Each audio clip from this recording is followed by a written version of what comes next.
ఈ ఫోటోలో కనిపిస్తున్న వ్యక్తి మేడిపల్లి విజయరాజు. ఆంధ్రప్రదేశ్ దేవాదాయ శాఖలో డిప్యూటీ కమిషనర్. ప్రస్తుతం కాకినాడ డీసీగా పనిచేస్తున్నాడు. విజయరాజు తల్లిదండ్రులు క్రైస్తవులు. తండ్రి పేరు మేడేపల్లి ఫ్రాన్సిస్, తల్లి పేరు లిల్లీ గ్రేస్. అయినప్పటికీ దొంగ సర్టిఫికెట్స్తో దేవాదాయ శాఖలో ఉద్యోగం సంపాదించాడు. 1990 నవంబర్లో జూనియర్ అసిస్టెంట్గా చేరాడు. వివిధ హోదాల్లో పనిచేస్తూ ఈరోజు డీసీ హోదాలో ఉన్నాడు. అతని చరిత్ర మొత్తం అవినీతిమయం.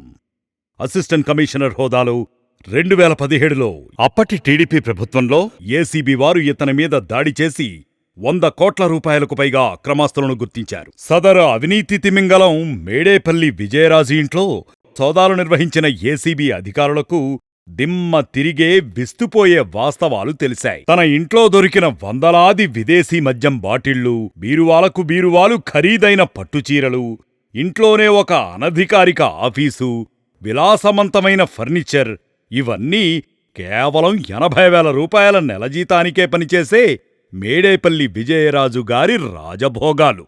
2 కుమారుల పేర్ల మీద భారీగా అక్రమాస్తులు కూడగట్టుకున్నాడు. అవినీతి ఆస్తుల కేసులో జైలు జీవితం గడిపి వచ్చాడు. జైలు నుంచి బయటపడ్డాక మంత్రి వెల్లంపల్లి శ్రీనివాస్ల ఆశీస్సులతో పదోన్నతిని పొంది కాకినాడ డిప్యూటీ కమిషనర్గా హోదా సంపాదించాడు.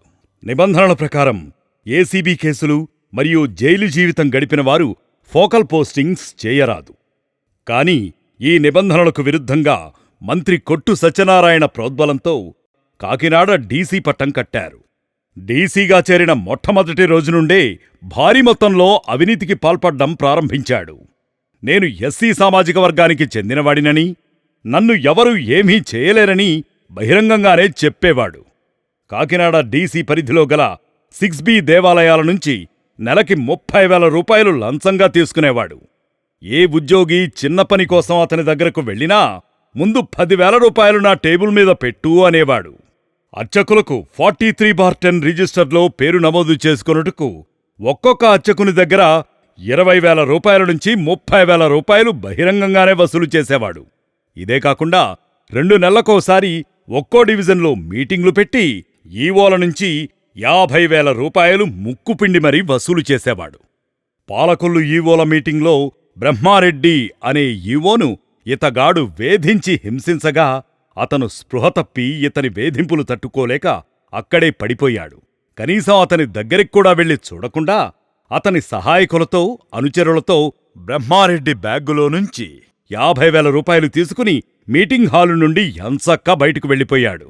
ఈయన అప్పటి దేవాదాయ శాఖ మంత్రి కొట్టు సత్యనారాయణ అండ చూసుకుని ఎంతోమంది అధికారులను నానా రకాలుగా చిత్రహింసలు పెట్టి వారి పట్ల క్రూరంగా వ్యవహరించి మానసికంగా ఇప్పటికీ వేధిస్తూనే ఉన్నాడు.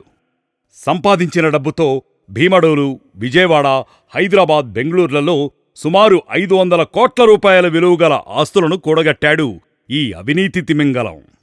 ఇప్పటికైనా కాని దేవాదాయ శాఖ మంత్రి ఆనం రామనారాయణ రెడ్డి, ముఖ్యమంత్రి చంద్రబాబు నాయుడు స్పందించి ఇతని మీద తగు చర్యలు తీసుకుని దేవాదాయ శాఖ నుండి బర్తరఫ్ చేస్తారని వేడుకుంటున్నాయి సదరు ఉద్యోగ సంఘాలు. ఈ అవినీతి ప్రబుద్ధుడు 2024లో ఎమ్మెల్యే టికెట్ కోసం కూడా ట్రై చేశాడు.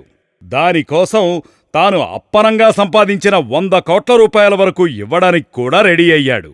కానీ కొన్ని కారణాల వల్ల ఇతనికి టికెట్టు దక్కలేదు. ఎమ్మెల్సీకి నామినేటెడ్ పోస్టుకి 200 కోట్లు ఇవ్వడానికి నేటికీ రెడీగా ఉన్నాడు. మండపేట మండలం గ్రూప్ దేవస్థానాల మేనేజర్ అయిన ఏఈ శ్రీనివాసరావు అతడి ప్రమోషన్ కోసం డీసీకి విన్నవించుకోగా అతడి దగ్గర నుండి 8 లక్షల రూపాయలు లంచంగా తీసుకున్నాడు. అంతటితో ఆగలేదు.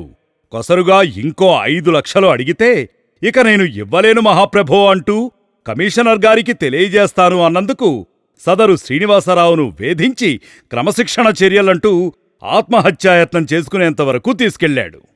3.5 దశాబ్దాలుగా ఇంతింతై వటుడింతై అన్నట్లుగా అంచెలంచెలుగా తన అవినీతికి హద్దు అదుపు లేకుండా చెలరేగిపోతూ సాటి సహోద్యోగులను ముప్పతిప్పలు పెట్టి చిత్రహింసలకు గురిచేస్తూ వికృతానందాన్ని పొందుతున్న సదరు అవినీతి అనకొండపై దేవాదాయ శాఖ మంత్రి ఆనం రామనారాయణ రెడ్డి, ముఖ్యమంత్రి చంద్రబాబు నాయుడు ఇప్పటికైనా సత్వరమే స్పందించి ఇటువంటి పైశాచిక అధికారిపై తక్షణమే చర్యలు తీసుకుని వేటువేసి తమ దేవాదాయ శాఖను ప్రక్షాళన చేయవలసిందిగా ఆంధ్రప్రదేశ్ దేవాదాయ ధర్మాదాయ శాఖ ఉద్యోగ సంఘాలు చెమర్చిన కళ్లతో వినమ్రంగా వేడుకుంటున్నాయి.